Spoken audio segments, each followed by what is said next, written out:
செஹான்ஜி பேசுகின்றேன். மனம் விட்டு பேசுகிறேன். தேடலற்ற தேடல் தொடர் பாகம் 10. தலைப்பு: ஆழ்மனமும் நேர்மறை எண்ணங்களும். மனம் என்பது எண்ணங்களின் கூட்டுக்கலவை. மனதில் 3 பிரிவுகள் இருக்கின்றன: மேல்மனம், ஆழ்மனம், இறைமனம்.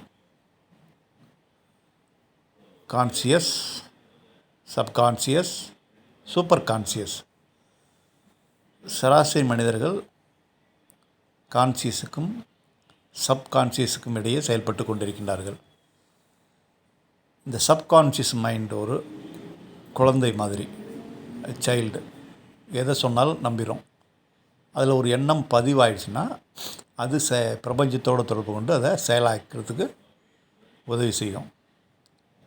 இந்த மேல்மனம், கான்சியஸ், அது ஒரு விஞ்ஞானபூர்வமான மனம். எதையும் நம்பாது. அதனுடைய செயல்பாடு விஞ்ஞானபூர்வமாக ஏன் எதற்கு என்று கேள்வி கேட்டுக்கொண்டே இருக்கும். சாதாரணமாக நம்பாது. ஒரு மனிதன் வெற்றிகரமாக அவன் வாழ்க்கையை மாற்றிக்கொள்ள வேண்டுமென்றால் அவனுடைய ஆழ்மனதை சரியாக பயன்படுத்த தெரிந்திருக்க வேண்டும். அப்படி பயன்படுத்தியவர்கள்தான் வெற்றிகரமாக வாழ்க்கையை வென்று வந்திருக்கின்றார்கள். தன்னையும் உணர்ந்திருக்கின்றார்கள். தான் யார் என்பதையும் உணர்ந்திருக்கின்றார்கள். தன் ஆழ்மனதை பயன்படுத்தி வெளியுலக வாழ்க்கையில் வெற்றியடைந்த ஒரு நபரை பற்றி பேசுகிறேன். அவர் நெப்போலியன் போனபார்ட். பிரெஞ்சு நாட்டின் முடிசூடா மன்னனாக வாழ்ந்து மறைந்தவர். தன் ஆழ் மனதை கடந்து சூப்பர் கான்சியஸு தன்னுடைய உள்ளுணர்வை உயர்த்தி இன்றும் உலகில் அவருடைய சிந்தனைகள் பாராட்டு பெற்று பயன்படுத்தி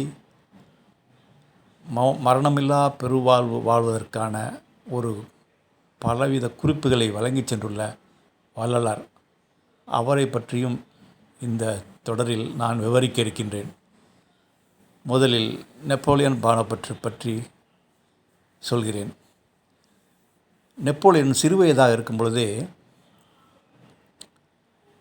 அவர் தந்தை பணிபுரியும் அலுவலகத்திற்கு சென்றுள்ளார். அப்படி சென்ற பொழுது அவரது தந்தையின் மேலதிகாரி அவரது தந்தையை கடுமையாக திட்டியிருக்கின்றார். இதை பொறுமையாக பார்த்திருந்த நெப்போலியன்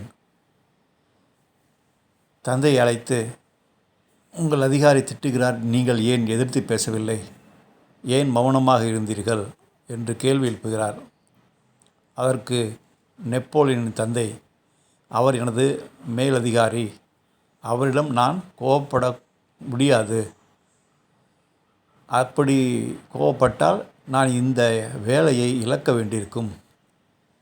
ஆதலால் நான் அந்த சமயத்தில் அந்த அதிகாரியின் கோபத்திற்கு அதை உள்வாங்கி மௌனமாக இருந்தால்தான் நான் சர்வைவல் ஆக முடியும் என்று சொல்லியிருக்கின்றார். அப்பொழுது அந்த அதிகாரி, அந்த பதவி மேல் நெப்போலியனுக்கு ஒரு பற்று ஏற்பட்டு, நான் மிகப்பெரிய அதிகாரியாக தான் வருவேன் என் வாழ்க்கையில் என்று முடிவெடுத்திருக்கின்றார். இன்னொரு நாள் அதே அலுவலகத்திற்கு அவர் தந்தையை பார்க்க சென்ற பொழுது தந்தையை திட்டிய அதிகாரியை அவருடைய மேலதிகாரி திட்டிக் கொண்டிருந்தார்.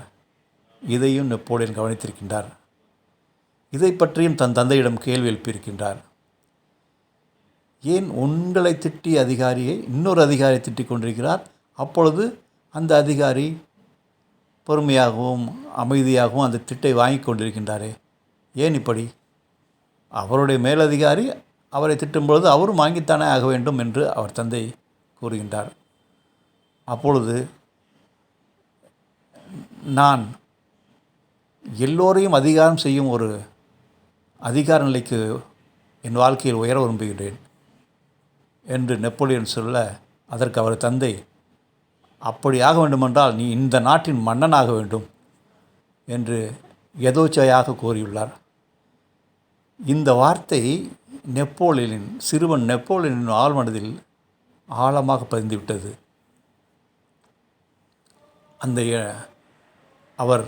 அந்த சிறுவன் பள்ளிக்கு சென்ற பொழுது நடந்த நிகழ்வுகளை தன் ஆசிரியையிடம் சொல்லியிருக்கின்றார். அந்த ஆசிரியையும் முன்னால் மன்னனாக முடியும், உனக்கு அவ்வளோ சக்தி இருக்கின்றது என்று அந்த சூழ்நிலைக்கு ஆதரவாக அவர் பேசியிருக்கின்றார். இந்த ஆழ்மனதில் எண்ணம் இன்னும் ஆழமாக பதிந்து அவர் எதிர்காலத்தில் மன்னனாகும் சூழ்நிலையை ஏற்படுத்திவிட்டது. அவர் இளைஞனாக வளர்ந்த பின் அந்த நாட்டின் படைப்பிரிவில் சேர்ந்து சாதாரண படை வீரனாக பணிபுரிகின்றார். அவருடைய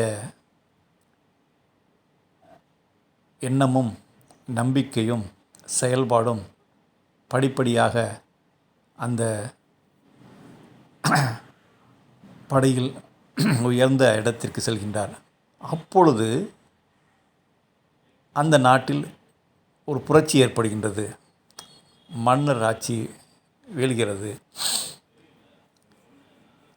இவர் தளபதி நிலைக்கு உயர்ந்த பொழுது புரட்சி ஏற்பட்டு மன்னர் ஆட்சி வீழ்ந்து அந்த நாட்டை வழிநடத்த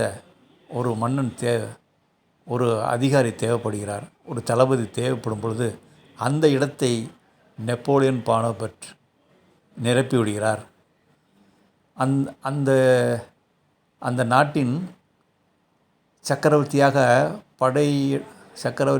பதவியேற்பதற்கு அந்த நாட்டின் சமய குரு அந்த கிரீடத்தை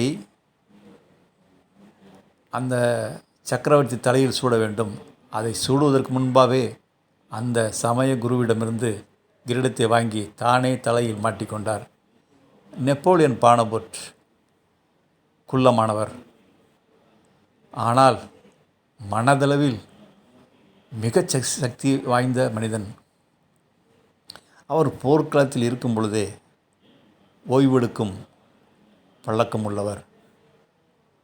அவ்வளவு திட்பமான மனதை அவ்வளவு திட்பமாக வழிநடத்தி சென்றுள்ளார். போர் நடக்கும் பொழுது எவ்வளவு சத்தம் ஏற்படும், எவ்வளவு அமைதியின்மையாக இருக்கும். அந்த நிலையிலும் 10 நிமிடம் 15 நிமிடம் அவர் குதிரை மேல் அமர்ந்து ஓய்வெடுக்கும் பழக்கத்தை ஏற்படுத்தியுள்ளார் என்றால், அவர் அந்த போர்க்களத்தில் எழும் சத்தத்தை, சச்சரவுகளை, அந்த எண்ணங்களை ஏற்றுக்கொண்டு அதனால் மௌனத்திற்கு ஆழ்ந்து அங்கு அவரால் ஓய்வு எடுத்திருக்க முடிகிறது. எந்த ஒரு சப்தத்தையும் மேல்மனம் எதிர்க்கும். அப்படி எதிர்க்க ஆரம்பித்தால் அவனால் ஓய்வு நிலைக்கு செல்ல முடியாது. ஆனால் நெப்போலியன் அங்கே ஒரு சூட்சமத்தை உணர்ந்து புறச்சூழ்நிலையை ஏற்றுக்கொண்டு அந்த ஏற்றுக்கொள்ளும் மனம் ஆழ்ந்த அமைதி பிரதேசத்திற்கு செல்வதற்கான ஒரு வழியை கண்டுகொள்ளும். அந்த வழியை உணர்ந்ததால் தான் அவர் போர் நடக்கும் பொழுதும் 10 நிமிடம் 15 நிமிடம் அவர் ஓய்வெடுக்கும் வல்லமை பெற்றவராக இருந்திருக்கின்றார். அவர் உறங்கும் பொழுது யாரும் அவரை எழுப்பக்கூடாது. அப்படி எழுப்பினால் அவருக்கு மரண தண்டனை தான் கிடைக்கும். அவர் உறங்கும் பொழுது ஏதாவது பிரச்சனை ஏற்பட்டால் இப்படி நடக்க வேண்டும் என்று சில குறிப்புகளை எழுதிவிட்டுத்தான் அவர் உறங்கச் செல்வாராம். அவ்வளவு தீர்க்கமாக செயல்படக்கூடிய ஒரு நபர். சாதாரண படைவீரனாக இருந்த அவர் படைத்தளபதியாகி அந்த நாட்டிற்கு சக்கரவர்த்தியாக உயர்ந்தார். இவை யாவும் அவர் சிறுவயதில் ஆழ்மனதில் அந்த மன்னனாக வேண்டும் என்ற எண்ணம்தான், அந்த எண்ணம்தான், அந்த எண்ண அதிர்வுகள்தான் அந்த பிரபஞ்சத்தன்மையோடு ஒன்றி அது நிகழ்வுகளாக மாறிவிட்டது. இதுதான், இப்படித்தான் நாம் பிரபஞ்சத்தை பயன்படுத்த வேண்டும், பிரபஞ்சத்தின் உதவியை பெற வேண்டும். நம்பிக்கையுடன், நம்பகத்தன்மையுடன், ஆழ்ந்த உணர்வுடன் ஒரு எண்ணத்தை ஆழ்மனத்தில் பதித்தால் அந்த அதிர்வுகள் பிரபஞ்ச அதிர்வுகளோடு தொடர்பு கொண்டு அந்த எண்ணங்களை நிகழ்வுகளாக மாற்றும். இதை உணர்ந்ததால் அவர் அந்த நாட்டின் சக்கரவர்த்தியாக உயிர்த்தெழுந்தார். ஆனால் இவரை வீழ்த்த இங்கிலாந்து நாட்டு அதிபர் சர்ச்சில் பலமுறை முயன்று தோல்வி கண்டிருக்கின்றார். சர்ச்சில் ஒரு புத்திசாலி. நெப்போலியனின் வீக்னஸை பற்றி அறிந்திருக்கின்றார். அதை வைத்து நெப்போலியனை வீழ்த்த வேண்டும், நெப்போலியனை நேரடியாக போர் செய்து வீழ்த்த முடியாது என்று உணர்ந்து கொண்டார். நெப்போலியன் எப்படிப்பட்டவன் என்றால், நெப்போலியன் ஒரு நாள் தன் படைத்தளபதியை அழைத்து, நம் படையில் எத்தனை படை வீரர்கள் இருக்கின்றார்கள் என்று கேள்வி எழுப்பியிருக்கின்றார். அப்பொழுது அந்த படைத்தளபதி 1,00,000 படை வீரர்கள் இருக்கின்றார்கள் என்று சொல்ல, அதற்கு நெப்போலியன் 1,50,000 படை வீரர்களா என்று கூறுகின்றார்.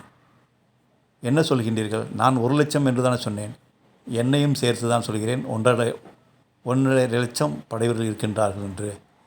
தன்னை 50,000 படை வீரர்களுக்கு சமமாக அவர் தன் ஆழ்மனதில் நினைத்திருந்தால், அப்படி நினைத்திருந்தால்தான் அவர் அந்நாட்டின் படை சக்கரவர்த்தியாக, அந்த நாட்டின் சக்கரவர்த்தியாக, முடிசூடா மன்னனாக வாழ்ந்து மறைந்திருக்கின்றார். சர்ச்சில் நெப்போலியனுடைய ஆழ்மனதில் உள்ள அந்த வீக்னஸை பயன்படுத்தி அவரை தோல்வியுற செய்துவிட்டார். அது எப்படி என்றால், நெப்போலியன் குழந்தையாக இருக்கும் பொழுது, அது அந்த குழந்தை உறங்கி கொண்டிருக்கும் பொழுது அவர் மீது பூனை பாய்ந்திருக்கிறது.